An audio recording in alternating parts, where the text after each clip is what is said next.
We are live. We are live. Welcome to college football's Peek Around the Corner with your host, Greg Flugar. We cover everything in college football because we love everything in college football. And if you do as well, please subscribe to our channel, ring the notification bell, smash the like button, share the video if you want to support this independent national college football YouTube channel with a donation to help us keep the lights on and grow the channel. Just hit that $ where you make your comments, and I will get you super chat as quick as I possibly can.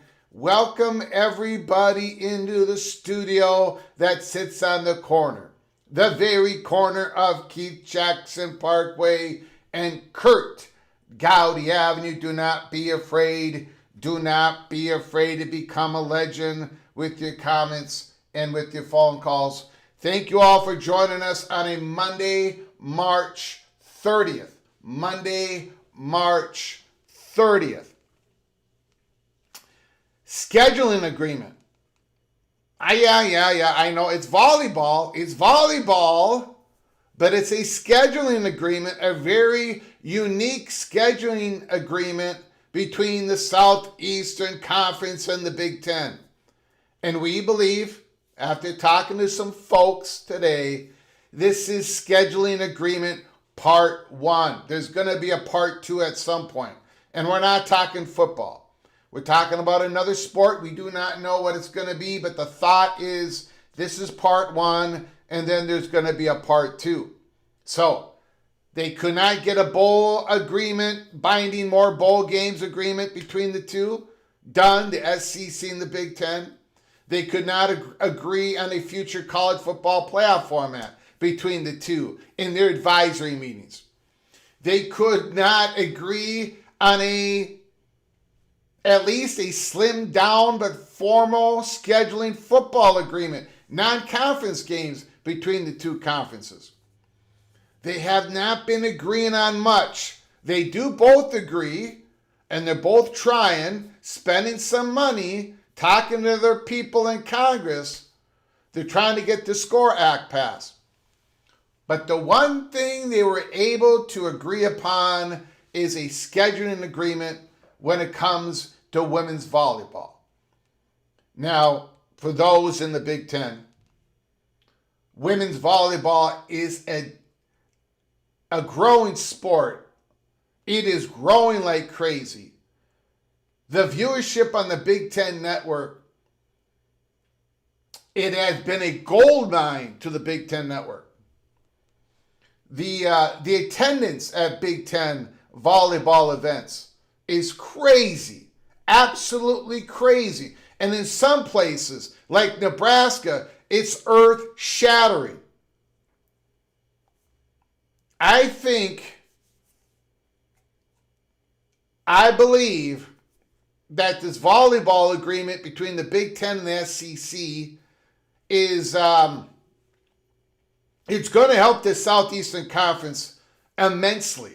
And I believe that the scheduling agreement part 2, be it in baseball or softball or some other non-revenue sport or non-revenue sport for a lot of programs, might be something which the SEC is going to be helping out the Big Ten.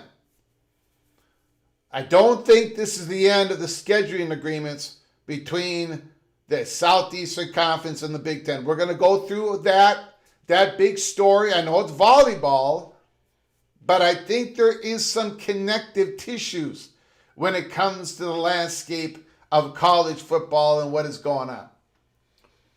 And we're going to be going through an article in The Athletic talking about the growing cost to maintain a winning and competing, championship competing roster. Holy smokes. Holy smokes. The number is going up and up and up and up and up and up. And we're going to go through that article. And then, well,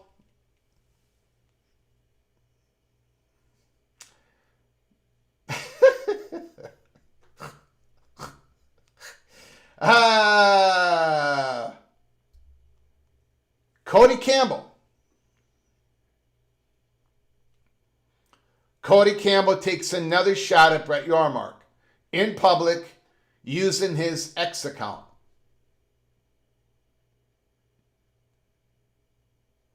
Cody Campbell does not believe that the Cougars Red Raiders game should be played on a Friday evening. I can understand that.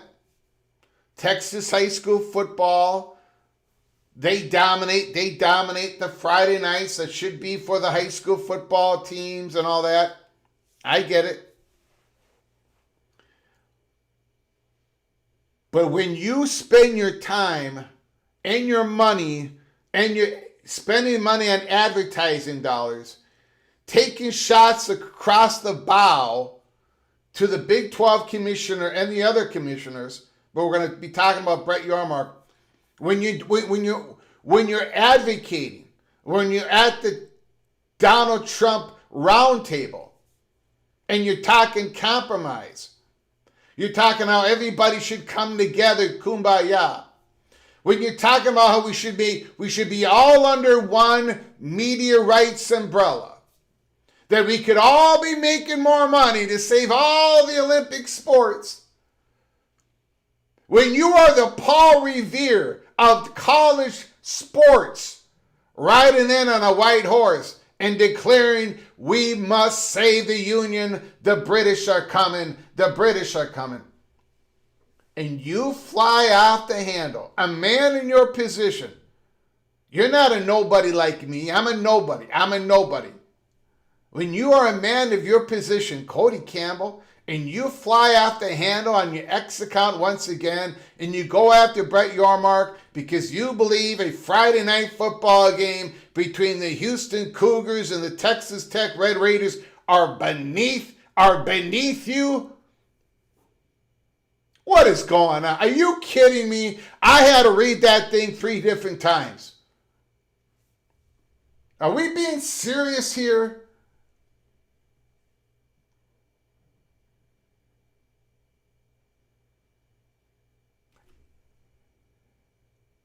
Are you telling me that you believe the answer to everybody's woes is they have a media contract with 138 teams all under the umbrella, and they have some entity figure out who plays on what night, in what platform, ESPN, Fox, whatever. You want a body to handle all those decisions, but yet you come out on X, you go after the commissioner once again because you might be playing a Friday night football game against 2 Texas teams on a Friday night.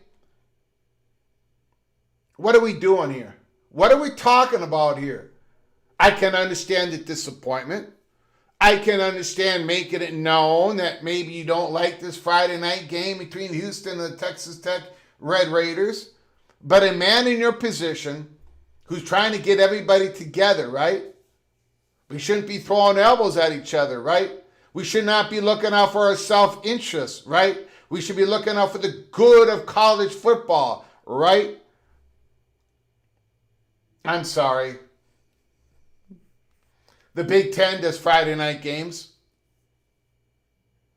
We do Friday night. You know why we do Friday night games?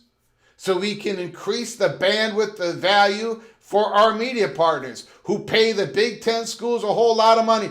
Of course the Big 12 had to do a contract with ESPN and Fox, a contract that included Friday night games. And I give the Red Raiders all the credit in the world for doing what they did last year. And they're setting up beautifully this year. I give Willie Fritz all the credit in the world for what he has done in a very short time for the Houston Cougar football program. Willie Fritz and Joy McGuire, incredible, incredible. But to declare that a Friday night football game, it is such a horrific situation that once again you had to come out in public and bash Brett Yormark in the way you did it, and yet you want everybody to coalesce around your ideas?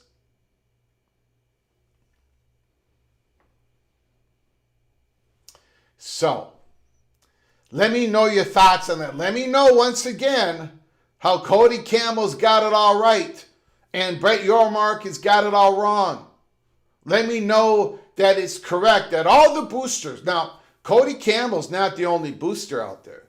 He's not the only money perch out there. He's not the only billionaire out there. He's the one that does all the talking, or most of the talking. You think when football schedules come out every year that everybody's happy with their football schedule? No, they're not. The athletic directors talk to the commissioners all the time. They talk about it. But when you come over the top and you go after your commissioner once again in the manner that Cody Campbell did it, in the position that Cody Campbell has, and you want Brett Yormark's, you want the schools in the Big 12 and everybody else to look at you as some savant that's going to solve everybody's issues, I have got deep problems with this. Everything that Cody Campbell's doing for the Texas Tech Red Raiders, beautiful. Of course, it's his money. He can do what he wants. All of it's legit.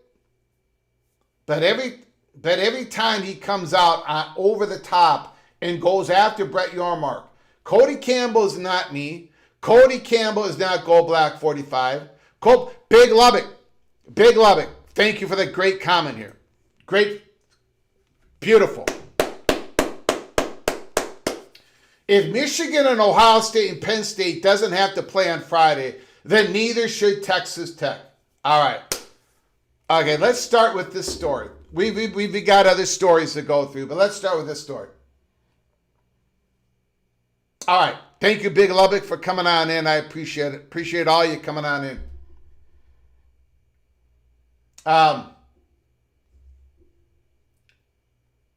The Texas Tech Red Raiders went to the playoffs last year. They had an incredible football team. They're big favorites for this year. But when this media contract was signed for the Big 12, the Red Raiders did not have any leverage. The Red Raiders could not call their shots. The Red Raiders could not say we're not playing on Friday night. Everybody has to take their turns and play on Friday night in the Big 12. So, because the Red Raiders won the Big 12 championship last year, they don't have to play on Friday night. That's not in the Big 12 agreement. And again, the Red Raiders, they're on an absolute roll. But they're not the Buckeyes. They're not Michigan. They're not Penn State. Of course not. I'm not taking a shot at Texas Tech. That's not a shot at Texas Tech. But you're not Penn State. You're not the Buck. You very well might become that, especially within the Big 12, where you can push your leverage in the next meeting negotiations to ensure that the Texas Tech Red Raiders do not play on Friday nights at home.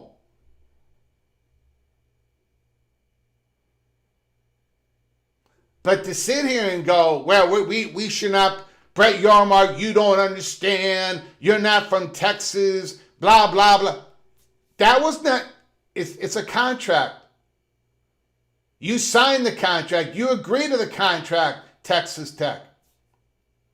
This was best for the Big 12 as a whole. Remember, we got to do what's best for all of us. What happened to that? What happened? Oh, no. It's okay for Cody Campbell to serve for the best interests of Texas Tech. All right. I can agree with that. But then it's okay for the Big Ten to serve their own best interests, right? The Southeastern Conference to serve their best interests, right? Every school in the Big 12 signed that Big 12 media contract. They know what was part of the deal. Of course they were going to play football on Friday nights. And of course they're going to be scheduled to play on Friday nights. And I get it. I get the disappointment. I get all that. But to use your voice in the position that you are in now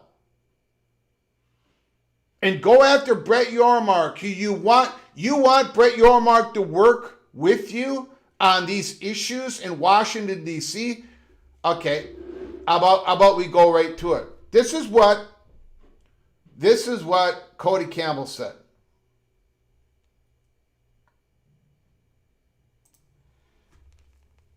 This is what Cody Campbell says. Friday night lights are sacred in the great state of Texas. It is absolutely absurd that the Big 12 Conference and Fox Sports, my gosh, I'm going to have a hard time getting through this.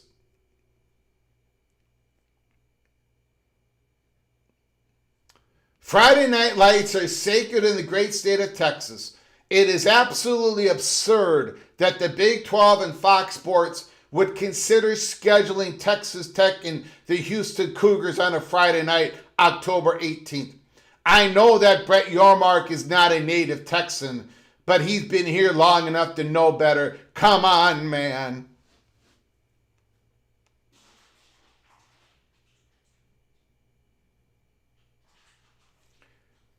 Really? It's absurd that the Big 12 and Fox Sports are following the contract that they signed and the Texas Tech Red Raiders agreed to. That's absurd. So who? Cody Campbell, what two Big 12 schools should be playing in that Friday night spot?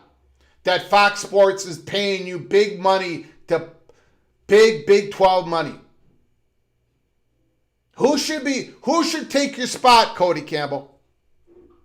Who should take your spot?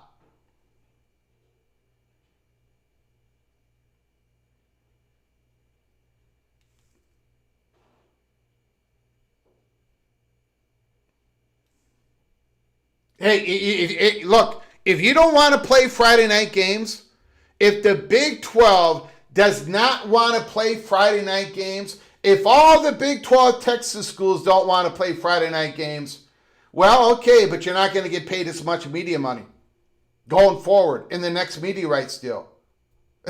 It's like Cody Campbell believes that all this media money is going to be flowing on in if we all get together. But the Red Raiders to do their part to play on a Friday night? No. We can't have that. Not in the great state of Texas. We can't have that. There is a word for all of this, by the way. It's hypocrisy.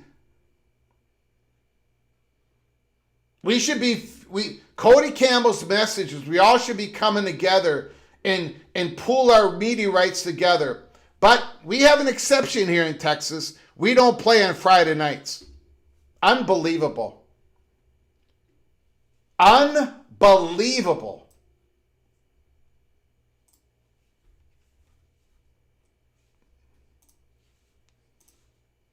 We've got a super chat. First one of the evening. Busoff 95. You all should have told Fox Sports and Brett Yormark that you're not playing on Friday nights. Busoff 95, thank you for the $5 holler. I appreciate it. To be fair, I bet Houston, TCU, and Baylor would feel the same. Friday night is high school football in Texas, period. Sick 'em. All right? So the Big 12 should not be playing Friday night games. All right? But you all want to make more money in the media money. You all want, not you all want, but a lot of people want that government entity to run the pool media negotiations in the next round. And I guess this government entity is going to negotiate with Fox and ESPN and say, oh, by the way, Minnesota, Utah, Colorado, Purdue, you're all going to be playing Friday nights, but the exception, we're not going to have the Red Raiders, Baylor, and TCU not play Friday nights. This is how you want to run it, don't you, Cody? It really is not about everybody coming along being kumbaya. It's really about power, isn't it? You want to call the shots, don't you?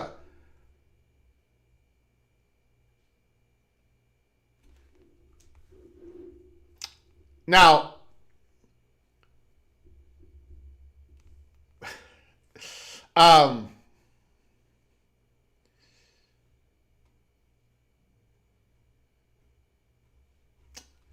let's do the roll call. We're all fired up. We are already fired up, and the show just started. Jerry Jones is in the house. Rich Austin is here. The Big Lubbock representing the Red Raiders. The Azon, the Kid, Rock Chalk, Jayhawk, Daniel Gorby is in the house. Bob Swanger is here. Sparty, Zero Wiz, Don Scruggs. The Little 10 can't handle the SEC. MGC Sooner is in the house. Who else is here? Who else has come on in? Bimba 75, 79 is in the house. Go Black 45. I thought the 12 won an exposure at whatever cost. Nick the Virginia Tech Hokie is in the house. Yeah, college football had to move to Thursday nights. They had to move to Friday nights. Skaven, yes. The Cornhusker is here. The Architect Adam is here. Friday night is for high school football. Okay.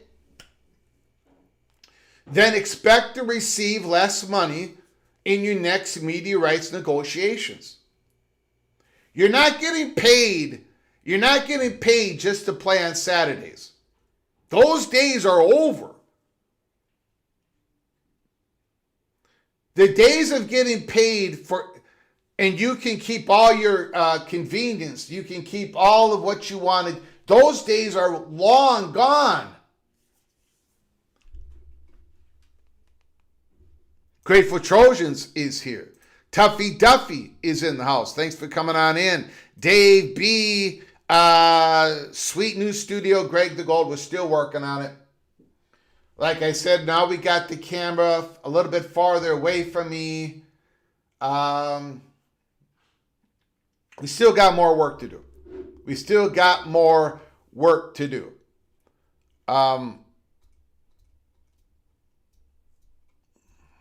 BYU football is in the house. Congratulations to the Arizona Wildcats for making the Final Four. Man, they look impressive. So Fakin Magoo is in the house. Thanks for coming on in, Mr. Magoo. Christopher Hooter, go Tigers. Caleb Ramirez is here. Who else has come on in? RFR Mac. Jose Moore Simmons traction in Tallahassee. Kenneth Maynard is here. Stephen Vitt. Let's save college sports, but don't have the Red Raiders playing Fridays. No. The almighty Numbskull News is in the house. The TCU Mr. Hornfrog. Daryl CRH is in the house. D5 Terps is here. Janssen Ho. Oklahoma joined the SEC for the same reasons. They did not want to deal with the 11 a.m. kickoffs. They joined the SEC for lots of reasons. Exposure, money, and of course to be in the SEC. Did Oklahoma enjoy playing all those 11 a.m. kickoffs? No, they did not. Do the Buckeyes enjoy playing all those big noon kickoffs? No, they do not. But you're getting paid big money. You're getting paid. Look, man, I'm going to lose it. You cannot go for 6 months or a year and say we need all to make more media money. And the way we do it, if we all come together and negotiate as one, but then you're not willing to play Friday night games. The mixed messaging on that blows my mind. It blows my mind. And again, I feel like I need to say this. My name is Greg Pflugar. I'm an absolute nobody. Numbskull News does a fantastic football YouTube channel. Me and Numbskull News, if we go after each, we sometimes complain about Yormark. So I sometimes complain about Tony Petiti, Silent Tony. I go after Greg Sankey. I give praise to Yormark, Phillips, and Sankey and Petiti when I feel. Numbskull News does the same thing. YouTube channels do the same thing. People in the chat do the same thing. Cody Campbell is in a different position than all of us. He's in one of the subcommittees. He was at the round table. He promoted saving college sports. He spent millions of his own dollars promoting this everybody mandatory, we're all under one media rights negotiations. And then he comes out today and he takes a shot at Brett Yormark in public on X. And this is like the 4th time he's done that. Does Cody Campbell truly want everybody to get together and find solutions? Or does he just want to throw bombs at the commissioners? Honest question. Does Cody Campbell want a solution? Is Cody Campbell running for office? The great state of Texas, Friday night. This contract was signed October 30th, 2022. There's been a couple of years of Big 12 football under this contract. This should not be a surprise. There's nothing written in there that any Texas school don't have to play on a Friday night. There's nothing there. So why are you taking the shot? I know that Brett Yormark is not a native Texan, but he's been here long enough to know better. Come on, man. So who's supposed to play on Friday nights? Cody Campbell. Is the Utah Ute supposed to play on every Friday night? BYU Cougars? Man,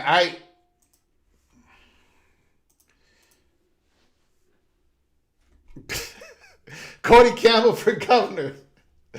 Cody Campbell for governor. The Big Lubbock makes his... Oh, my God. Oh, my God. Numbskull News, the Big 12 is the national conference, not just the Texas conference. And I can understand if that was negotiated between all the Big 12 schools within the conference when they negotiated this contract with Fox Sports. Cody Campbell's taking a shot at Fox Sports. Why is he taking a shot at Fox Sports?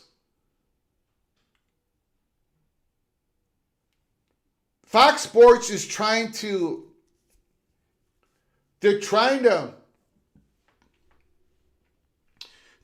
satisfy their current and future advertisers. They're trying to use that Friday night spot, just like in Big Ten football, to increase eyeballs on their product. They're doling out millions of dollars to the Big 12 every year. Football is the main driver, and the Red Raiders have become the main driver along with BYU. And there's nothing in that Fox Sports contract that tells them that they should not be putting Texas Tech on at least a Friday night game once a year, once every 2 years. There's nothing in the contract that omits the Red Raiders. So why is Cody Campbell so upset? Why is Cody Campbell so upset? Because of high school football in the state of Texas.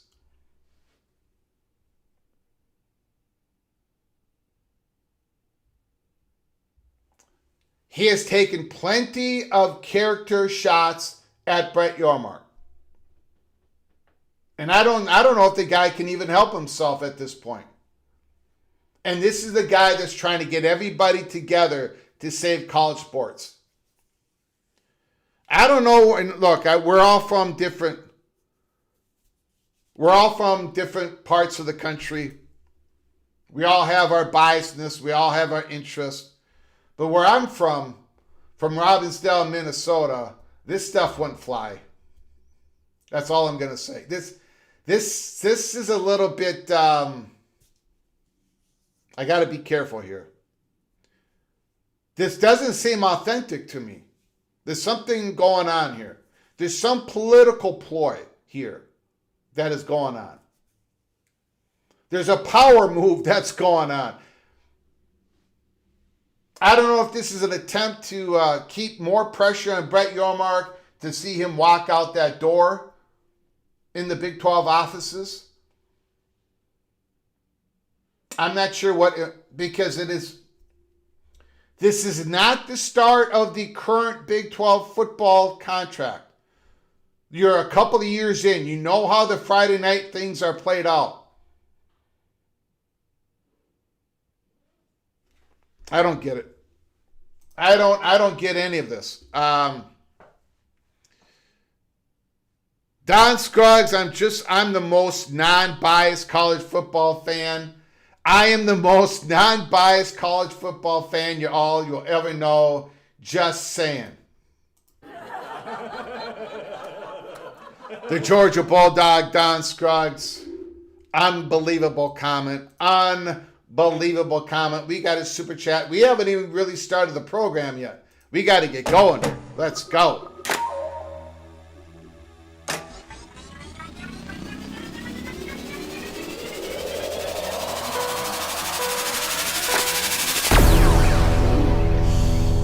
Kenneth Maynard, $10 holler. The ECU Pirates is getting a lot of heat from the NCHSAA, NC High School Athletic Association, for playing Friday night this upcoming season against the South Florida Bulls at home on ESPN, even though it will be a big matchup. I can understand that.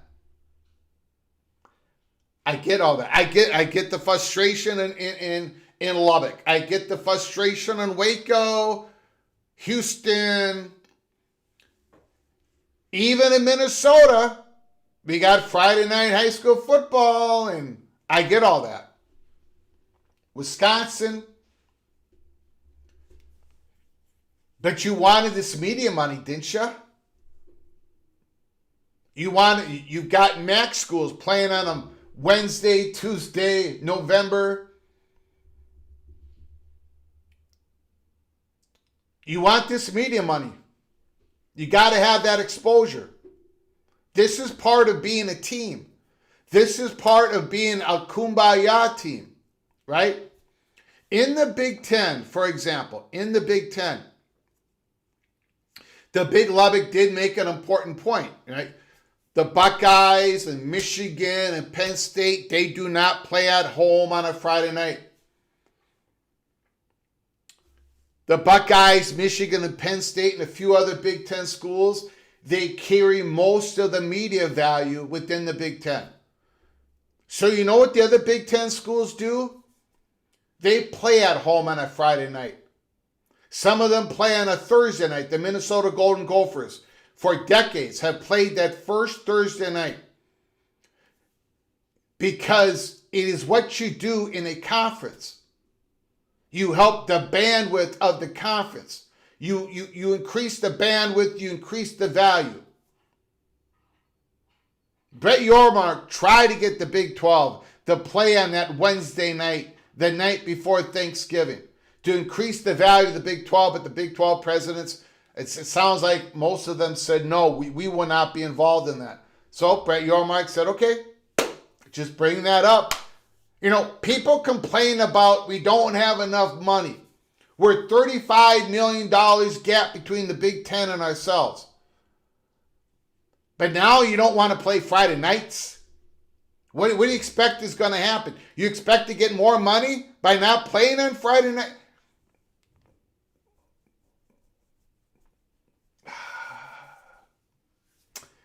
Kenneth Maynard, I appreciate the $10 holler. It's tough out there.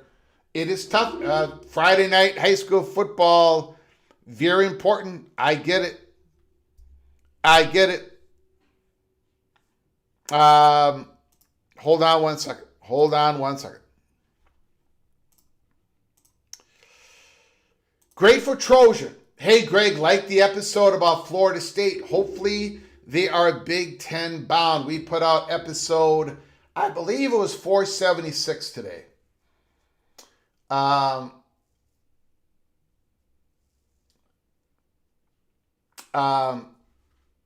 Florida State Seminoles, according to Bo Bishop of the Fan 97.1 in Ohio. Bo Bishop, he used to cover Florida State years ago, now covers the Ohio State Buckeyes. He went down to Tallahassee. Thank you, Grateful Trojan, for bringing this up. He went down to Tallahassee and he saw a transformation that blew his mind. The renovation in Doak Stadium, football stadium, he thought it was absolutely brilliant. It blew his mind. Go listen to the episode that we put out early this morning. And Bo Bishop said more than one time, talking with people down there, talking with somebody who has an association with Michael Alford, it's as if Florida State is operating like they're going to join the Big Ten in 2029. They have made the bet. They put a lot of money into their facilities, Doak Stadium. They are an emerging research university. Bo Bishop talked about how Bo Bishop talked about how the acceptance rate at Florida State has dramatically changed. It is more difficult than ever to be a student at Florida State. It's the same thing that it has happened in Alabama and Auburn. You've got all these northern students that want to go to the South and go to school, and it's created more of a demand, more of a competition for students, and this has helped Florida State. Bo Bishop has also said that, of course, it's going to come down to if the Big Ten is going to want to expand, and of course, we have reasons to believe that the Big Ten will expand in the coming years. And Bo Bishop also said that they're going to have to find the right dance partner. And we believe that as well. We reported that over and over and over again. It's going to have to take the right blend to get this to work. Oregon and Washington were the correct blend to get into the Big Ten. A Florida State and Miami, I happen to think that blend would work. And there are reasons why I think that would work. To the point where I don't think the SEC and ESPN is going to allow that. So that is why I continue to believe that Florida State is going to be Southeastern Conference bound. I might change my opinion on that. I might change my prediction on that. And if I get some real information either way, I'll give you a report on that. But it's going to come down to the correct blend. And there's a lot of positioning going on. There's a lot of NDAs that are being thrown around. There's a lot of people not talking. You are not going to hear an athletic director of a university talk about their discussions with the Big Ten or the SEC. You're not going to hear Michael Alford talk about it. You're not going to hear Bubba Cunningham or Newmark talk about it. You're not going to hear anybody talk about that. The conferences will basically not allow you, if you do talk about it in any specific details, that's a big no-no, and the conference and the SEC and the Big Ten are going to be like, no, that was not good. We got to be able to trust you. So there's a lot of positioning going on. There's a lot of NDAs that are being thrown around. There's a lot of information that is being embargoed. We're trying to do the best we can to give you the information that we can. But there's a lot of talks, positioning, cloak and dagger, cloak and dagger, cloak and dagger. And I can't wait for the day that I can give you the hot bubble of action. There's been action, but I would not call it the hot bubble of action because nothing is imminent in that regard. But thank you, Grateful Trojan. Again, if you missed that episode, go check it out. Episode, I think it's 476 that we put out earlier today. Edward the Auburn Tiger is in the house. Edward the Auburn Tiger. And by the way, we're going to get to a little bit of Auburn Tiger talk and the Minnesota Golden Gopher talk here in a little bit. Thank you, Daryl. I appreciate the kind words. Appreciate the kind words. Old Dad, Florida State, Big Ten, sooner is a better. OBD Don is in the house. OBD Don. Oh, my goodness. Oh, my goodness. Joe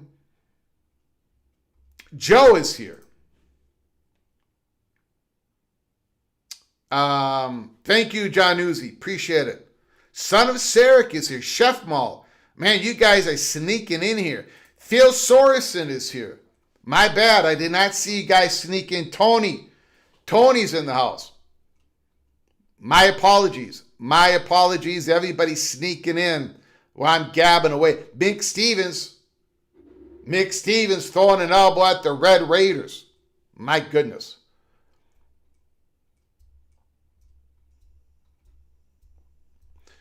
Well, that's Numbskull News. If Tech goes to one of the big two, they will be the first offered up for Friday games. Yeah, that's how it works. What do you think Oregon and Washington are doing right now?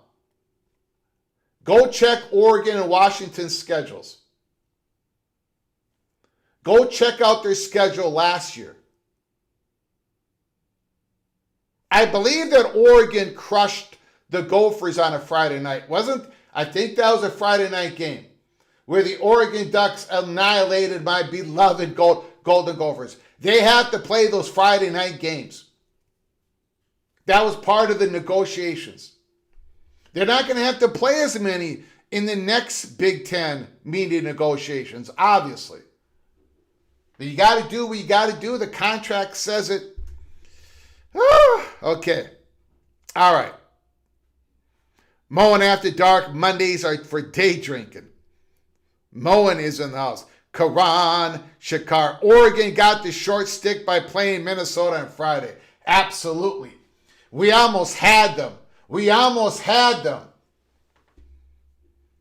Final score, I think 42-13, something like that. 42-13.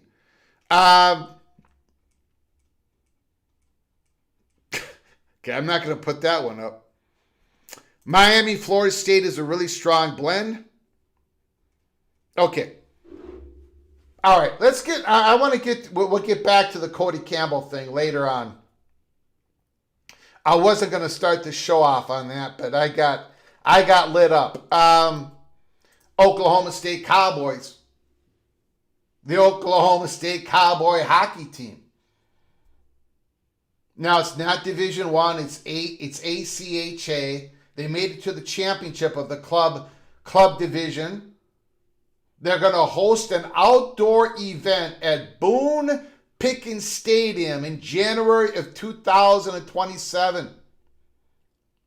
There's been no word yet from Oklahoma State officials, but the event will feature multiple teams and will cover 4 days. Oklahoma State will play 2 games on 2 days.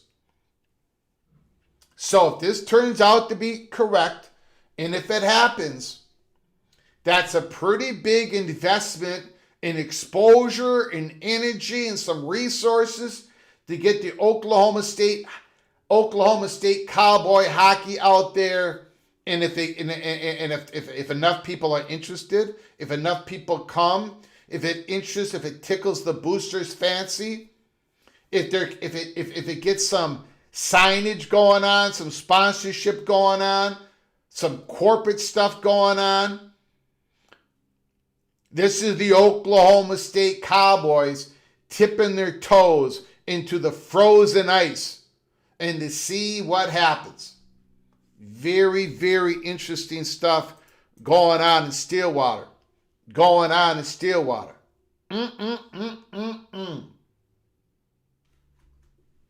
We've got new college football playoff management committee. We've got new members, Dr. Byron Mager, Gus Malzahn, Jeff Tedford, a couple of old coaches.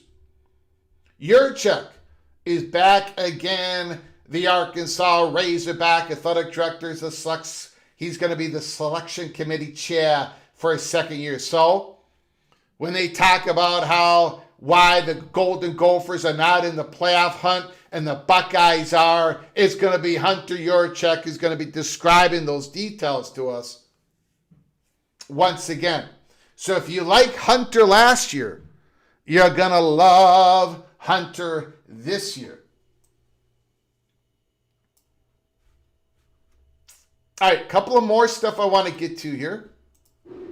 We've got more. We got a lot of stuff to get to. It is a big show tonight. Absolutely big show tonight. We've got Philip Sorensen. Super Chat.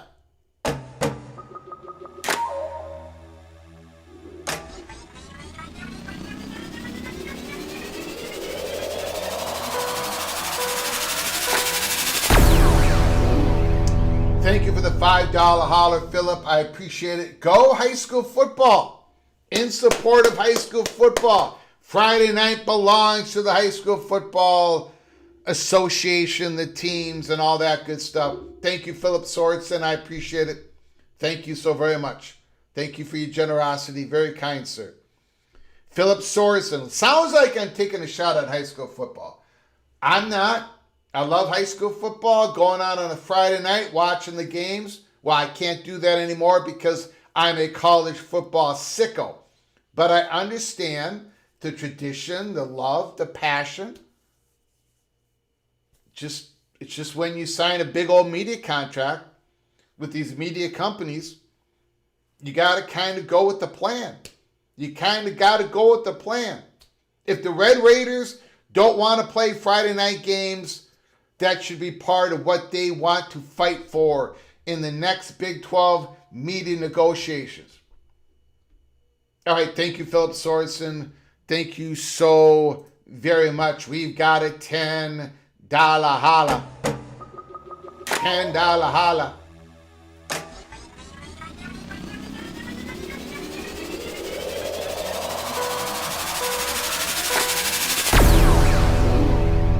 MBM, Oklahoma State Cowboy, go Pokes. And then he has a hockey stick and a hockey puck. I mean, that's a big deal. An outdoor, in January in Stillwater, where is that temperature? Is it going to be right at 32? Is it going to be below 32? Are they going to have Are they going to have a decent enough frozen rink in January 2027 in Stillwater? This is a gamble. This is a gamble. The Oklahoma State Cowboy, there's enough interest in there to at least roll the dice. The Cowboys are rolling the dice. It could come up snake eyes, but it could end up heaven 11-7. And the Oklahoma State Cowboys might be looking at a future Division I hockey program. And that would be exciting. That would be very exciting. Thank you so much. I appreciate your generosity once again, Mr. Cowboy. Thank you. Appreciate it. Look, there's a lot. MBM wants me to calm down. Wants me to calm down on Caleb Hawkins. Wants me to calm down on the wide receiver and the quarterback. He wants me to relax. He doesn't want me to be too optimistic about the Oklahoma State Cowboys because he thinks I'm going to be Greg the Cooler in 2027 or 26. But I'm not. I'm going to be Greg the Gold. I'm going to be Greg the Gold. I am. Trust me, guys. Absolutely trust me. My goodness. OBD done. 10 gifted memberships to the PATC family. Wow. Thank you, Purple and Gold. Thank you, Mr. Purple and Gold. Thank you for your incredible generosity. Don Scruggs, Breeze Frey, Frank Holloway, Troy, Alan White, Ryan Martin, David Osborne, Let's Run UNLV, Bobby for Sock Country, and Jack Campbell were all received a gift membership by the incredible, generous OPD Don. If any of you get a chance here real soon, please go in the chat room and say thank you to OPD Don for his generosity. All of you are knighted. All of the 10 names that I just put out there. And of course, OPD Don, all of you are knighted officially. Cloak and Dagger. Go to our library of episodes. Watch all the episodes, including the new one that we put out there, episode 476. And you can watch, now that you're members of our program, a family of our channel, you can go watch the member-only episodes, Early Peak, Cloak and Dagger. Thank you so much, OPD Don. Thank you very much, sir. Very kind. Very humbled by your incredible generosity. We've got another super chat. We're going to get to this one.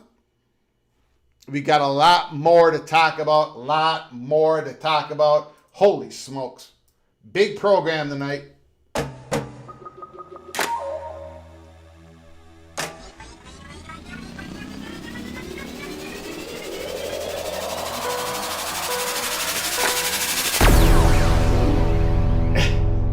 Esmus talks, Rutgers, Greg, trying to reason with Texas Tech fans, really? Common, Greg, Cody is their spokesperson. What can you expect?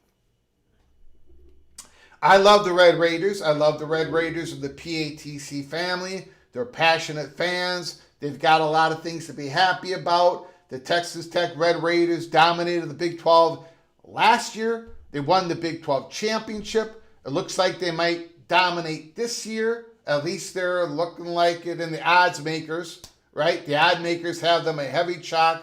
A lot of excitement in the air. They're feeling good about themselves. They're feeling big about themselves, and they should. But I gotta speak what I believe in. This is why we do this.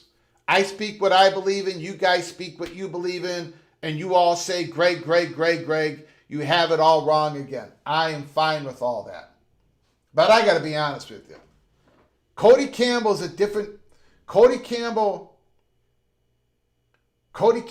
is, he can no longer talk like he's a Red Raider fan. Of course he's a Red Raider fan. Look at what he has done. He's done a beautiful job for that university, for the athletic department. But when he says something, it's a little bit different than when I say it, when you say it, when anybody in the chat says it. That's my point. He goes after Brett Yormark again in the way that he does it. You don't do that. You don't do that. I'm sorry. Cody Campbell, part of the round table. He's part of a subcommittee. They're trying to come up with a compromise to do the SCORE Act, to possibly have this optional SBA, Sports Broadcasting Agreement, Reformed Act of Sports Broadcasting Act of 1961, trying to reform that to make it optional that you can pull your rights together. There's a lot at stake.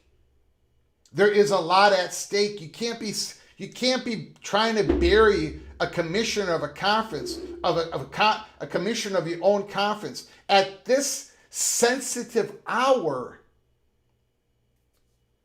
And even if you 100% agree with the position that Cody Campbell has taken here, it's the way he delivered the message. We're already at DEFCON 1. We can't have Cody Campbell hitting the button. We can't have...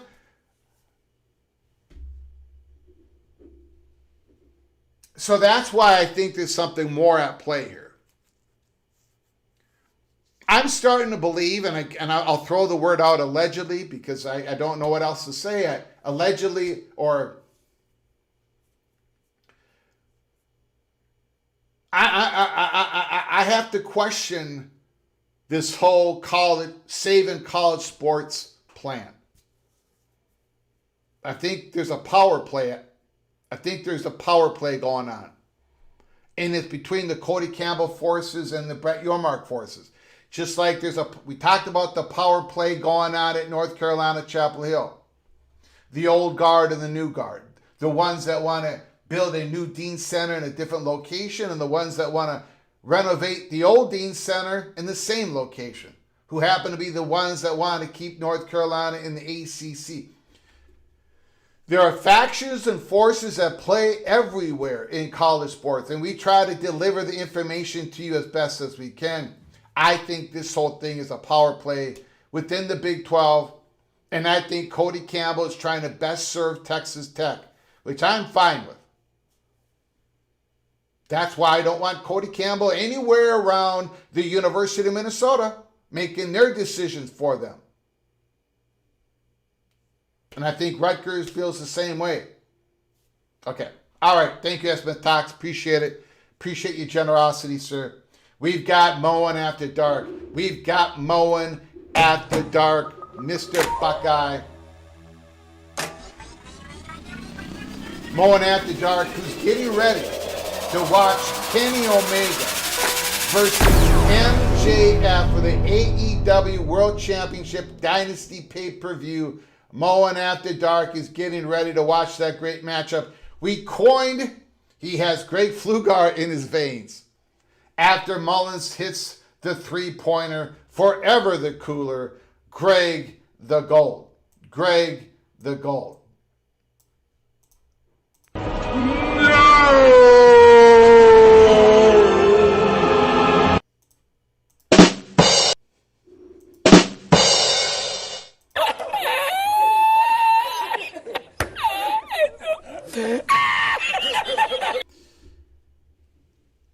Moan After Dark, and the rest of you PATC Einsteins, I cannot wait until we start making picks against the spread. I'm going to be on fire this year. My winning percentage is going to be unheard of. I quite possibly might get 70%, 70 or higher correct against the spread. What do you think of that? What do you think of them apples? Greg the Gold is going to be on fire. Ryan Thomas is in the house. Thanks for coming on in, Ryan Thomas. Appreciate it. The Big Ten is going to have to make its play for UNC, Duke, UVA, Florida State, Miami, Notre Dame. If 25 is the goal at Stanford or Georgia Tech. Holy smokes. Holy smokes. Numbskull News. Dumpster fire. Kenneth Maynard, North Carolina State, UNC, Duke, Wake, ECU, all have club hockey. North Carolina State hockey would succeed. Yeah, the reason we're talking about the Oklahoma State club team a lot lately, because there was reports, there is some steam out there that they're seriously looking at going to Division I in the years ahead. So that's why we're watching that story. If we hear more information about Duke or Wake or ECU, North Carolina. Now, we've heard North Carolina steam, and we've heard Wake Forest steam, and we've talked about that about a year ago on this program.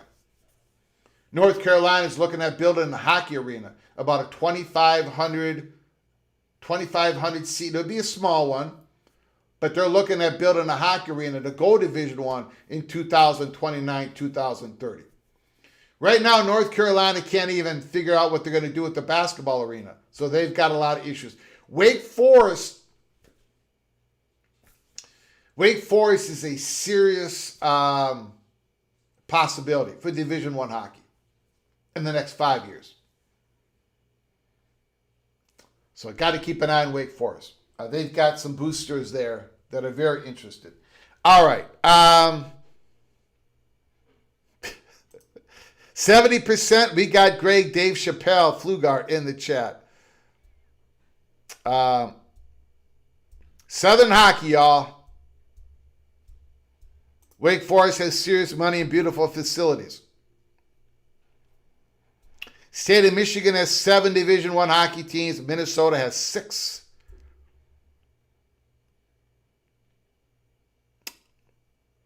All right. So,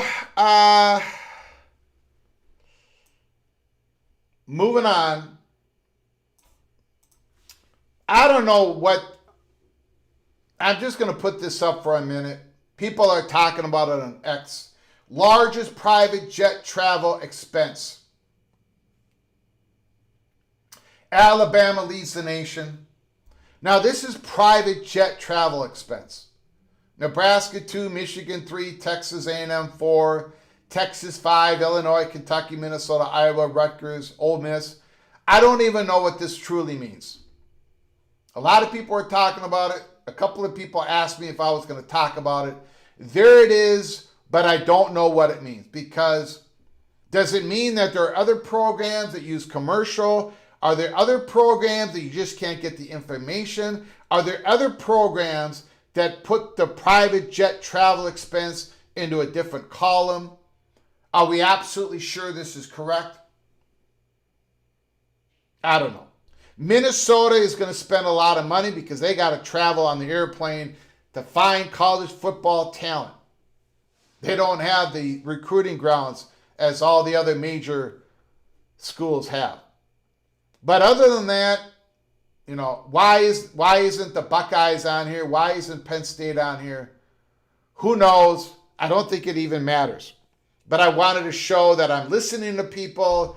Here it is. Put it in the comments section if you have any thoughts and ideas. Why, who's up there, who's not up there. LSU's not up there. I don't think the numbers mean all that much, to be honest with you. I think it's just a numbers game. But I wanted to show that so people knew that I listen.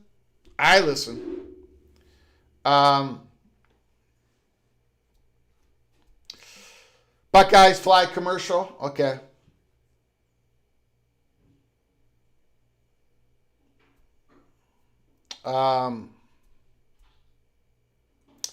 And Tony answers back, Minnesota has 6 Division I women's hockey teams and Michigan has 0.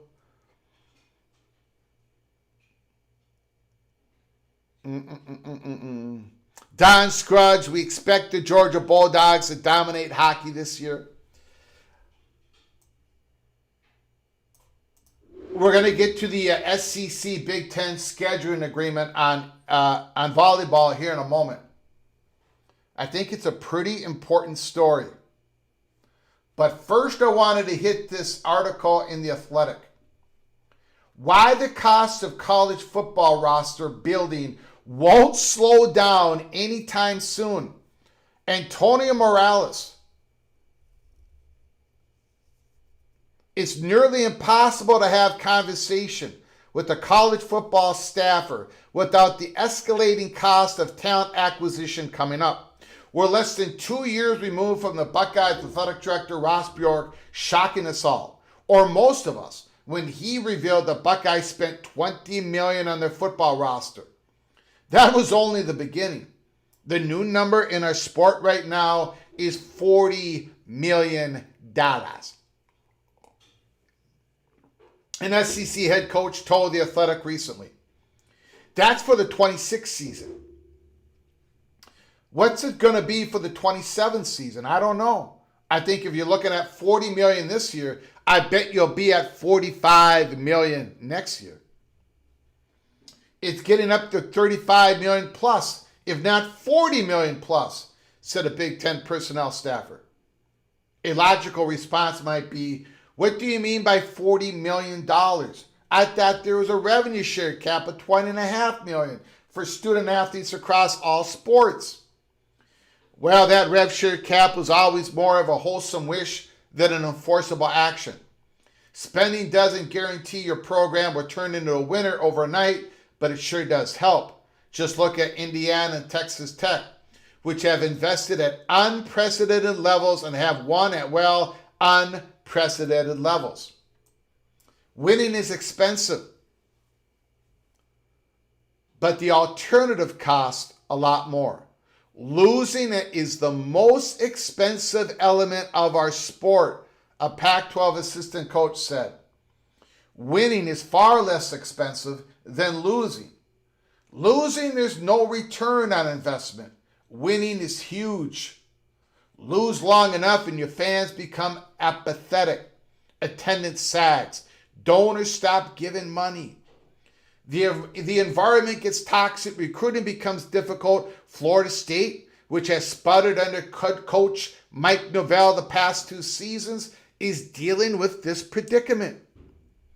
The more people see that pathway to winning, the more people see that's the pathway to winning, the Pac-12 assistant said, it's only going to become more intense. Our joking motto is double it. The Big Ten personnel staffer said, which is what we say every cycle. It's like whatever you hear, double it. That's just what it's going to end up being for a lot of these kids. Whatever we end up paying for this type of kid next cycle, you're going to have to double it. Trying to compare it to what was even a year ago at this time is completely different.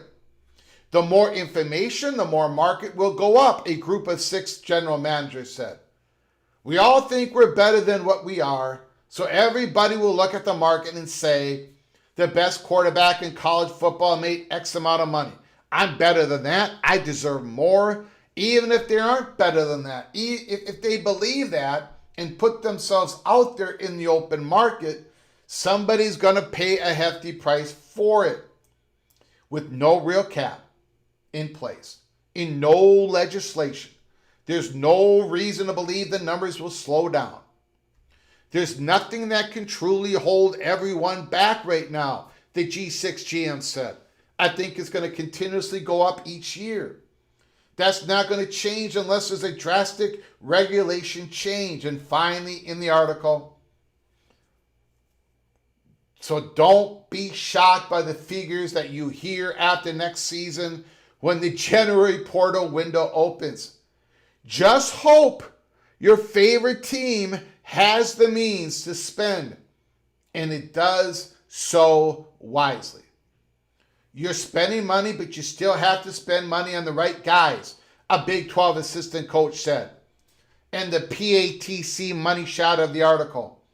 The Dodgers spent a ton of money, but they can also spend it on the wrong guys, and you're the Mets. You're the New York Mets. If you spend a whole lot of money on the wrong guys, you spend a whole lot of money on the right guys, and you are the Los Angeles Dodgers. So I just thought, look, again, the costs are going up and up and up and up. More and more pressure on the boosters, right? More and more pressure on the boosters. More and more pressure on companies and however you can arrange to get this money in the student athletes' hands without regulation, without a collective bargaining agreement. If we do not get the SCORE Act passed, the costs are going to keep going up. And if you're sitting there, and if you are a Clemson, we'll just take Clemson for an example. You're Clemson and you're sitting there and you're going to make $35 to $40 million less every single year in media money versus the South Carolina Gamecocks.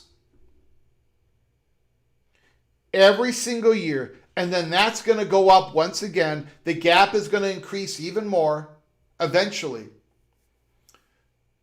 And the costs are going up. This is why Clemson is doing all they can to get to the Big Ten of the SEC. It's the reason why Florida State's doing all that they can. It's the reason why Duke is willing to offer a whole lot. It's the reason why Utah is doing what they're doing.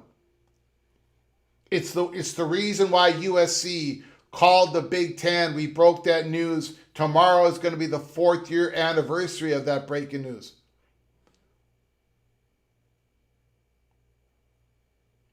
The pressure keeps getting bigger, stronger, pressure to get more money into the system.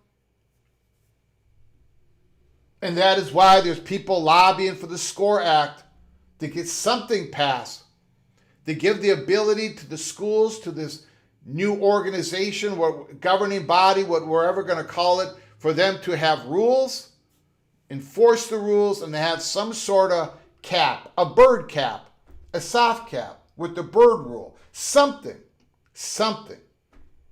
We'll see what happens. We're going to cover it all here at Peak Around the Corner. Okay.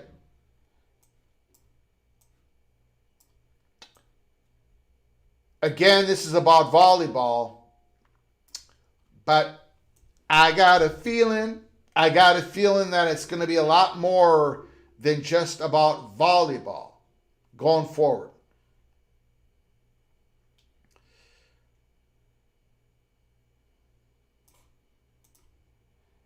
Scott Document.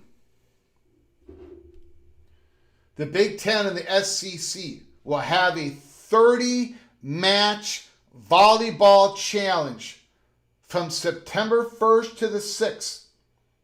And it ends with Penn State versus Kentucky and Missouri versus Nebraska at Wrigley Field on Sunday, September 6th.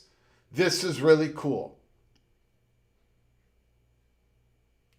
Now, I'm hoping that on September 6th in Wrigley Field, there's not a whole lot of wind. There's not a whole lot of rain.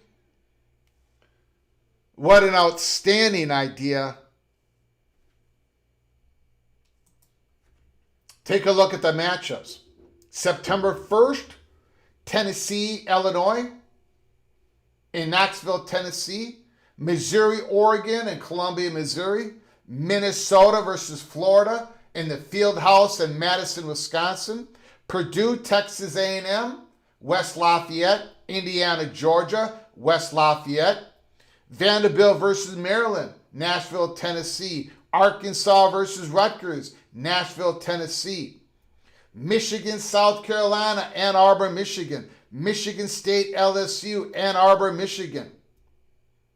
September 2nd, another round of volleyball matches. Minnesota, Auburn, Edward the Auburn Tiger. Minnesota versus Auburn. You got Wisconsin, Florida, Minnesota, Auburn.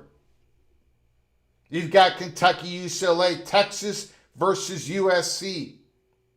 On and on. Ole Miss versus the Buckeyes. Michigan State, South Carolina. And then eventually leads to Alabama, Northwestern, Mississippi State, Iowa. And then it leads to September 6th. Nebraska, Missouri, Penn State, Kentucky, Wrigley Field, Chicago, Illinois.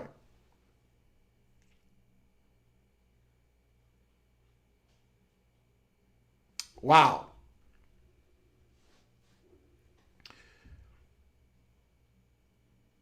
Wow. So that's going to be something. We'll see how it works out. Again, the SEC and the Big Ten have actually got something done together, a volleyball agreement, scheduling agreement. We have been told that this is most likely part 1, and there's going to be a part 2. What that part 2 is, we do not know. Softball, baseball, we'll find out together. But it sounds like this is just part 1. Something's going to happen between the two conferences and something else. Now, is this, again, is there more at play here? Did the Southeastern Conference of the Big Ten just wanted to get something accomplished together for a change? Because they never get something done together. And they finally did in women's volleyball, which is a fantastic growing sport, especially in the Big Ten. Is this a hint? Is this a tease? Are we going to get more of this? Are we actually going to get a football agreement? Again, I have been told, the latest that I was told is those talks were dead. That non-conference football agreement with the SEC and the Big Ten, not happening. We'll see if that holds up. So I don't think the next scheduling agreement has to do with football. But it sounds like there's going to be a part 2. Does that excite the people in the SEC? Does that excite the people in the Big Ten? Does that make the Big 12 people worry? The ACC people worry? Probably not.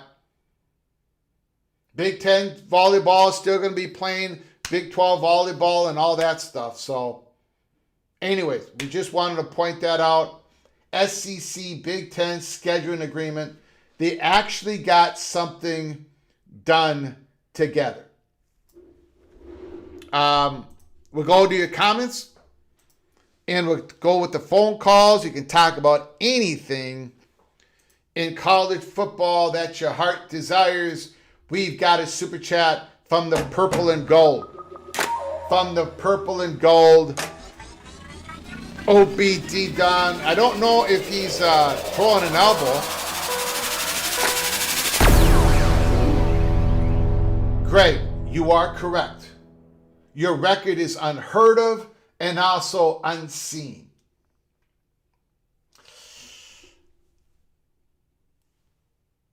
You know, I've been transparent with my record.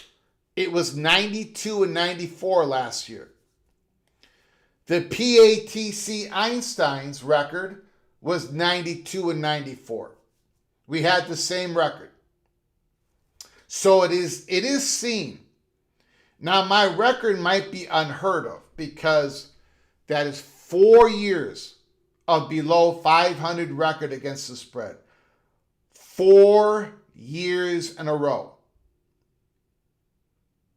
Mathematically, I should be able to close my eyes, flip a coin, throw a dart, whatever, and do better with my picks against the spread than using my old noggin.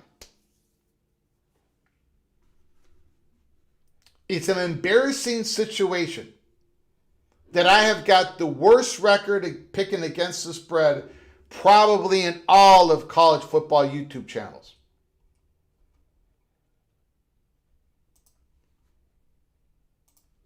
I know you told your friend you're not okay, and tell me what's wrong and why you never said you felt that way. And guess you're trying to stay strong and fake a smile until I look away. But I've known you too long, it hurts to watch your blue eyes fade to gray as you fade away, as you fade away. Yeah, I'm about to fade away, cause every time I wake up I feel like it's Monday. Something's going wrong with all the chemicals. And all that stops. All of that stops.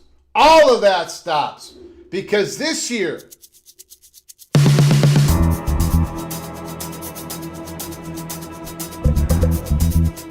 in the new studio, where I can relax, I can break down the tape better, I got better instruments here, I got better tools. This year it's all going to be different. This year it's all going to be different. I'm shooting for 70%. There's no question I'm going to get 60% correct. 60% correct. Unheard of. You got it this year, baby. Let's go.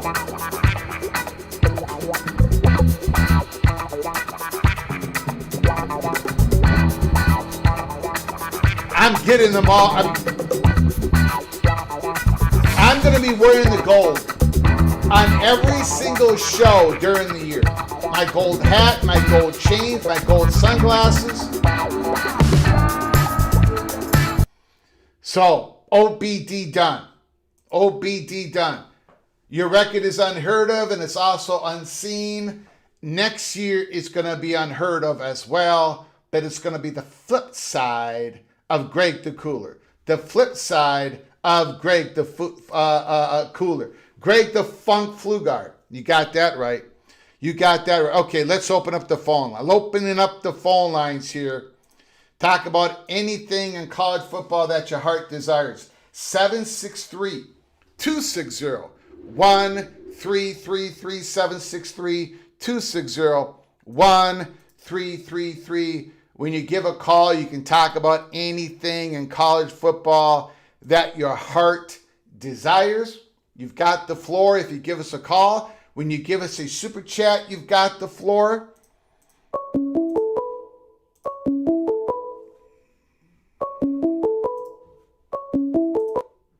Call from Caden. Ah, yes, Caden. Thanks for calling, sir. The floor is yours. Well, it's been overdue, Greg. It's overdue. Beautiful. What do you got to say? Well, you know what? Like I said last Sunday, Yes. ACC basketball is garbage. Duke screwing themselves out of the title.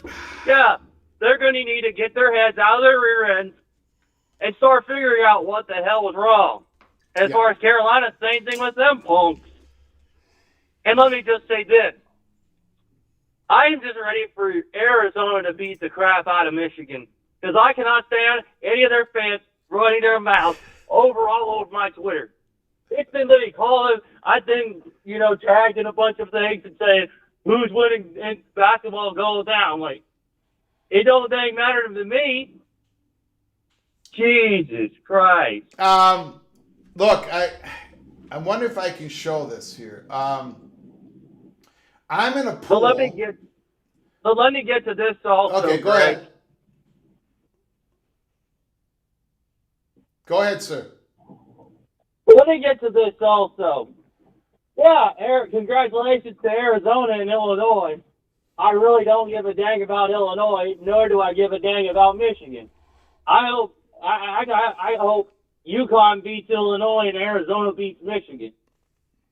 and I want UConn, Arizona. But here's the other thing too here, Greg. The only reason Tennessee was in the NCAA tournament was because they were compensating for their football team being so terrible. I mean, that's the only reason I can think of for Tennessee and Notre Dame. I mean, I'm sorry to give Notre Dame and Tennessee fans a bad reputation, but that's all they are. Well, it's a basketball school. The Tennessee, the Volunteer fans must be in a state of despair because how they left the college football playoffs 2 years ago, how they left the college basketball playoff this year by absolutely getting waxed. Man, that is something else. Holy smokes. It ain't just holy smokes, Greg. Here's a spoiler alert for you.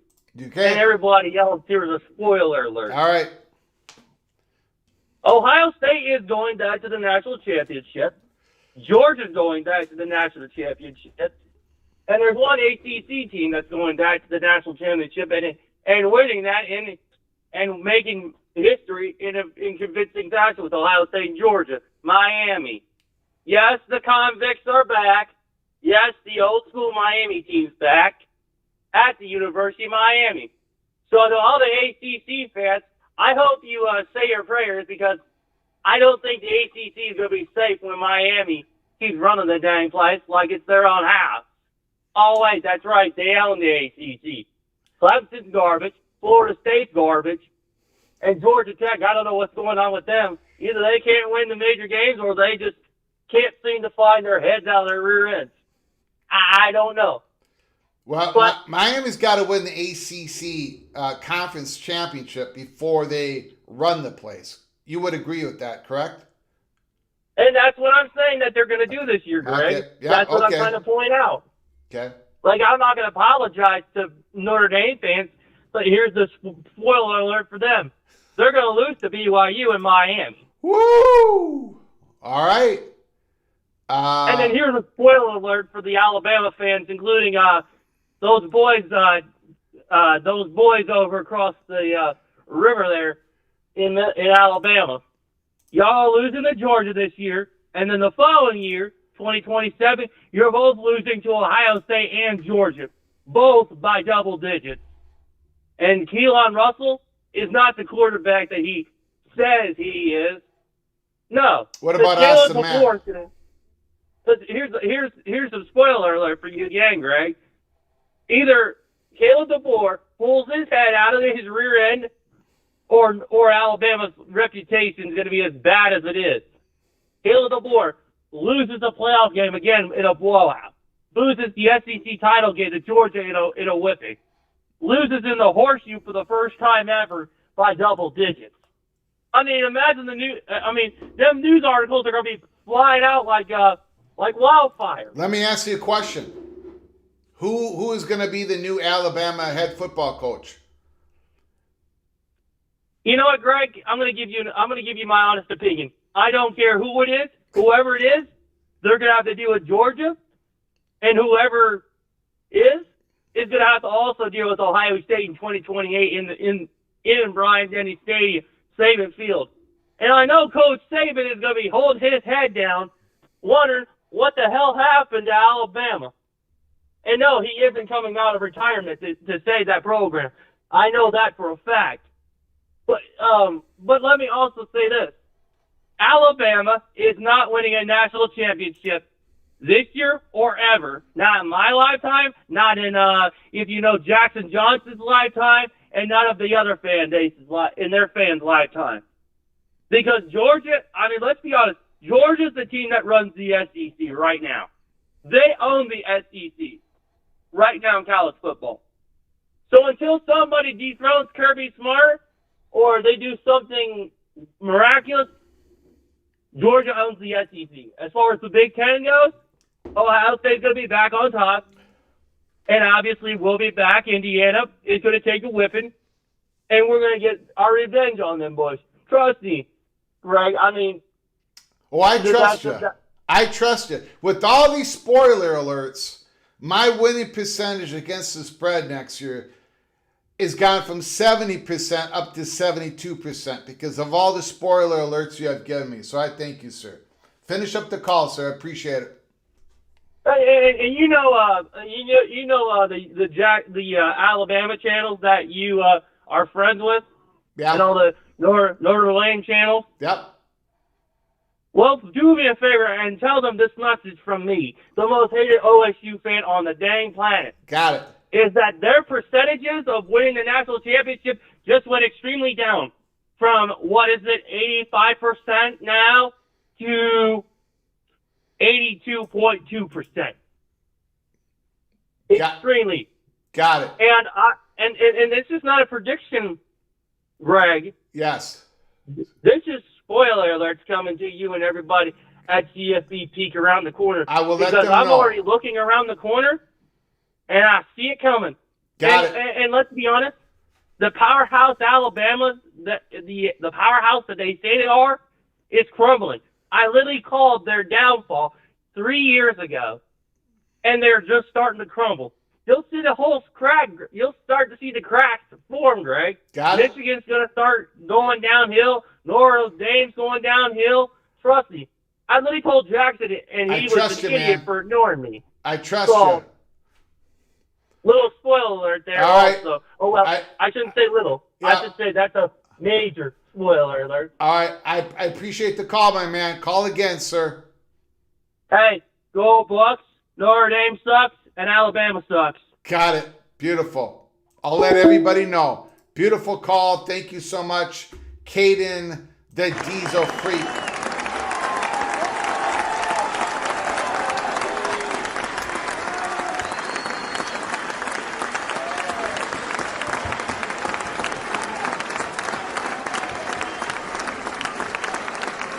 Phone lines are open, 763-260-1333. Eastern Civic.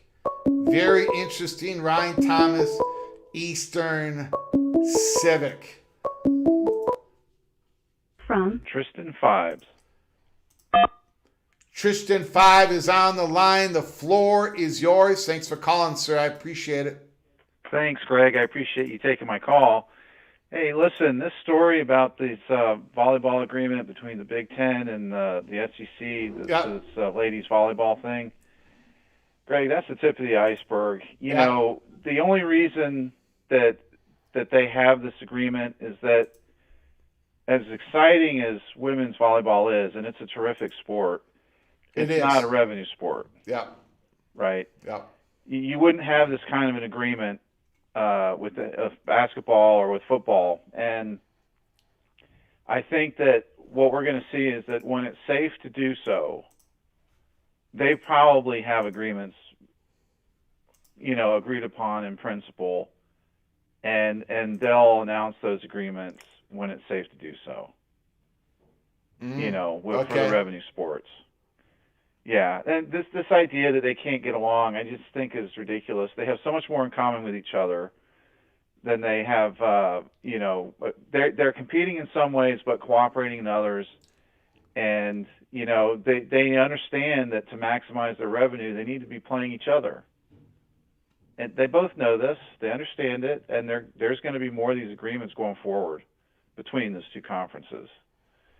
So I'm just telling you that this is a sign of things to come, and it's not like this is a news flash. I think most people understand this, but what a lot of people don't seem to understand is that it's just not safe for them to have these kinds of agreements for revenue sports right now.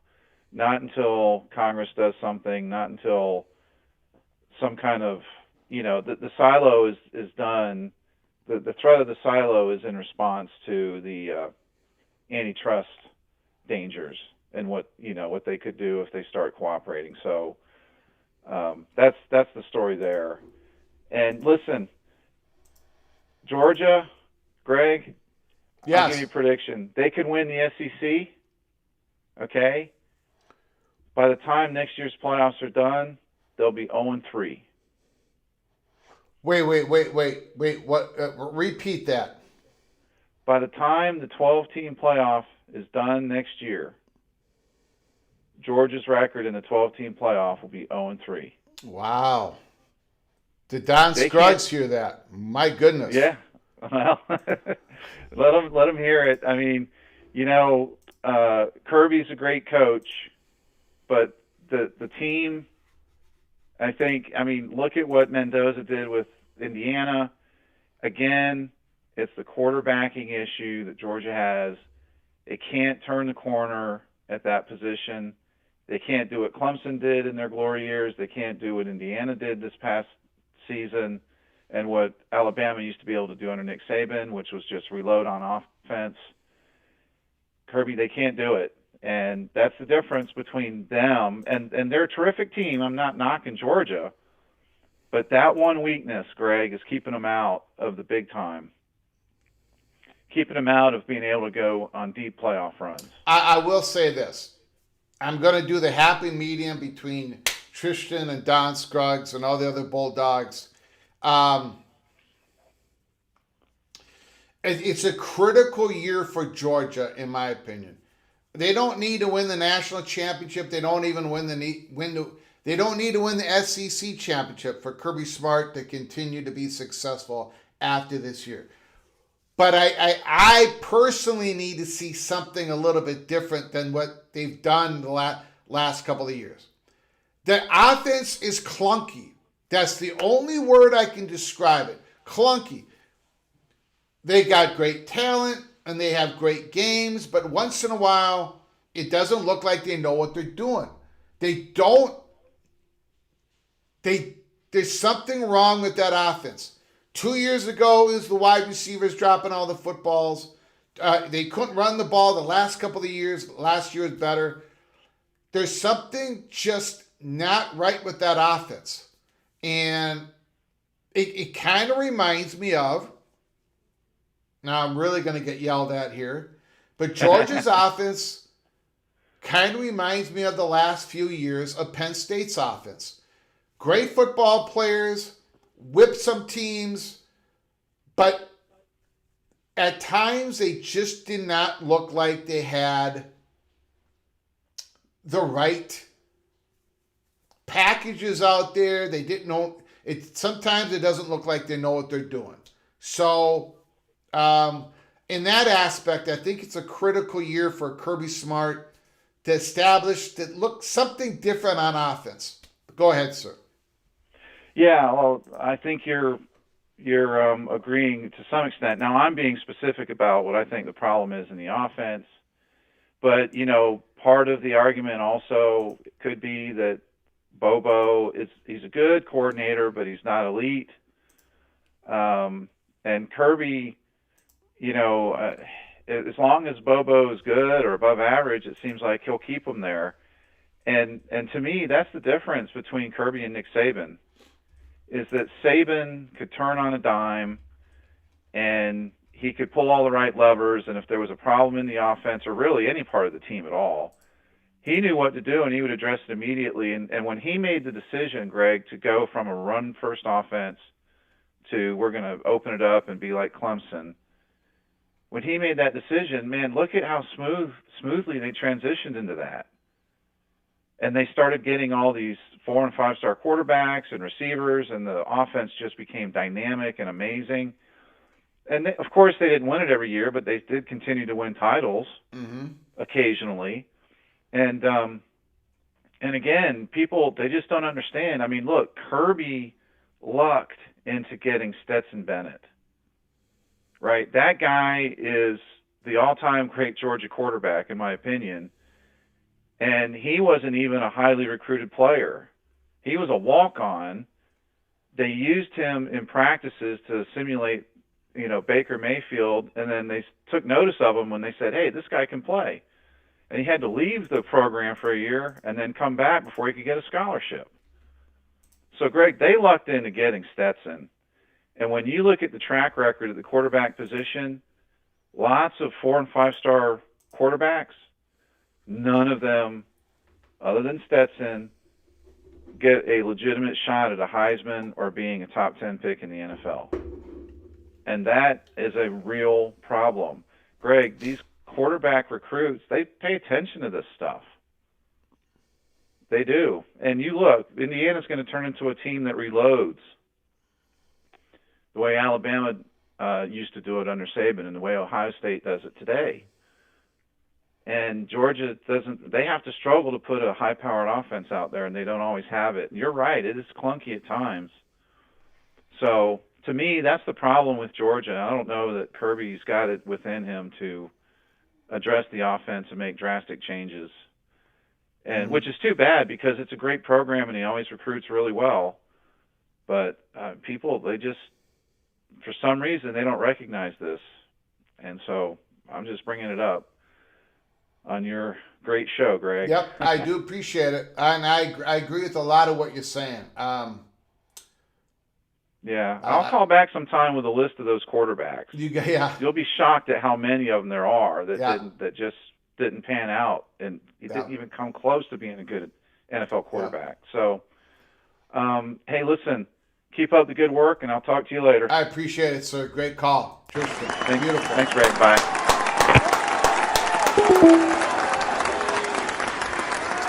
Great call. Mr. Monkey says, Greg, you're saying that Colton Nicky is not a good offensive coordinator? Nope, I did not say that. I remember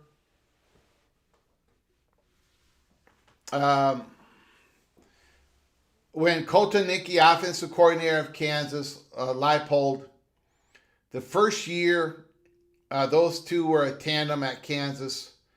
And there was a game, I can't remember who they were playing, early in the season. It was at Lawrence, Kansas. And I was like, Kansas was running so much pre-snap. They had so much pre-snap movement. And they were moving the ball left and right. You could tell the defense was confused. Kansas would not allow the defense to sub. And there was so much movement. There were so many different packages. Look, Colton Nicky did not work good with James Franklin. I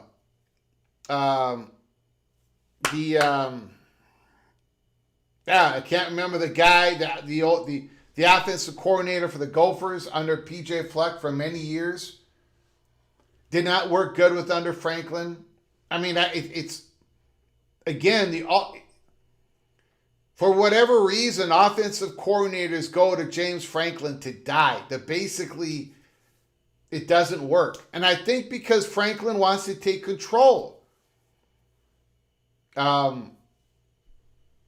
cannot remember the name of the Gophers offensive coordinator.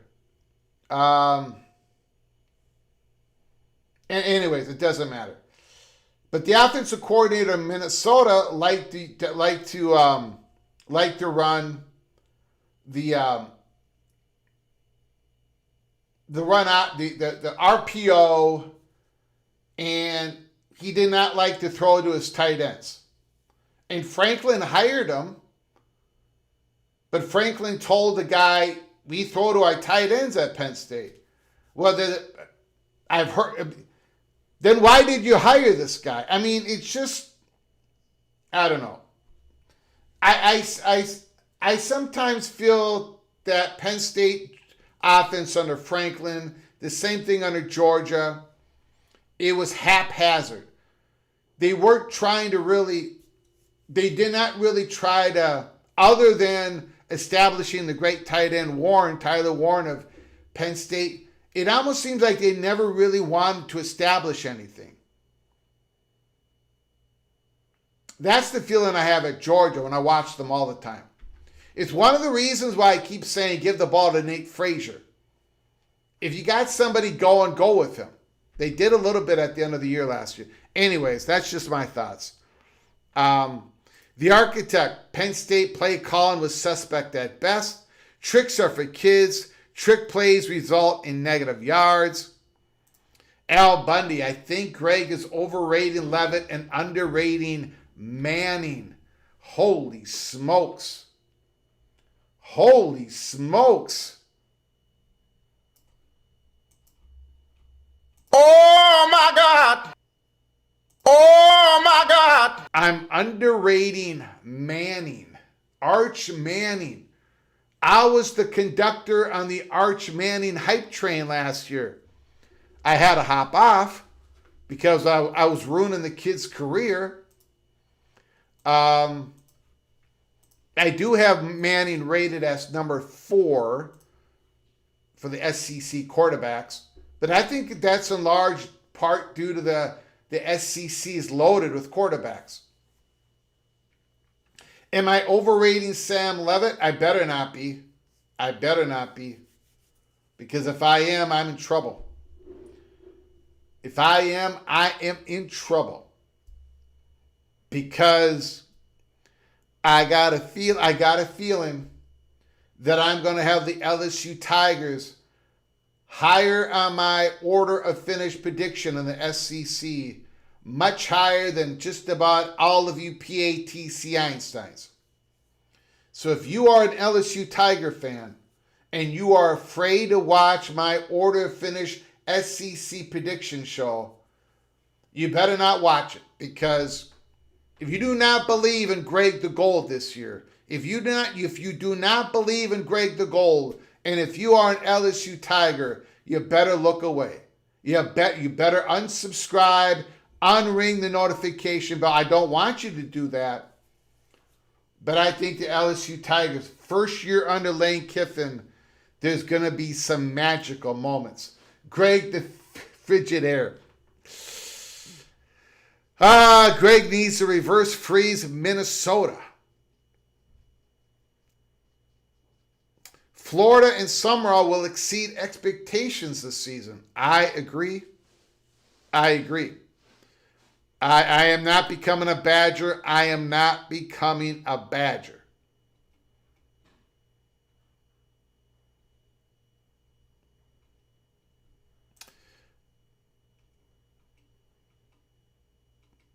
All right, guys, we're going to close it up here. I want to thank everybody who has donated to our program tonight. I very much appreciate it. Busoff95, Kenneth Maynard, Philip Sorensen, MBM, OBD Don, Espis Talks, Moen After Dark. I appreciate you guys' generosity. Thank you very much for supporting us, keeping the lights on, and growing the channel. I want to thank everybody who's joined us with the great comments and, of course, the great phone calls. Thank you so very much. Again, we're going to be back on live tomorrow, Tuesday, March 31st, which March 31st has a significant date in history for PATC. We'll talk about more of that later tomorrow. Hope to see you again. Before you leave us, subscribe to our channel, ring the notification bell, smash the like button before you leave, please, and share the video with your family and friends. Until tomorrow, until next time, from all of us at PATC to all of you, please, you all take great care of each other. And as always, God, family, golden, go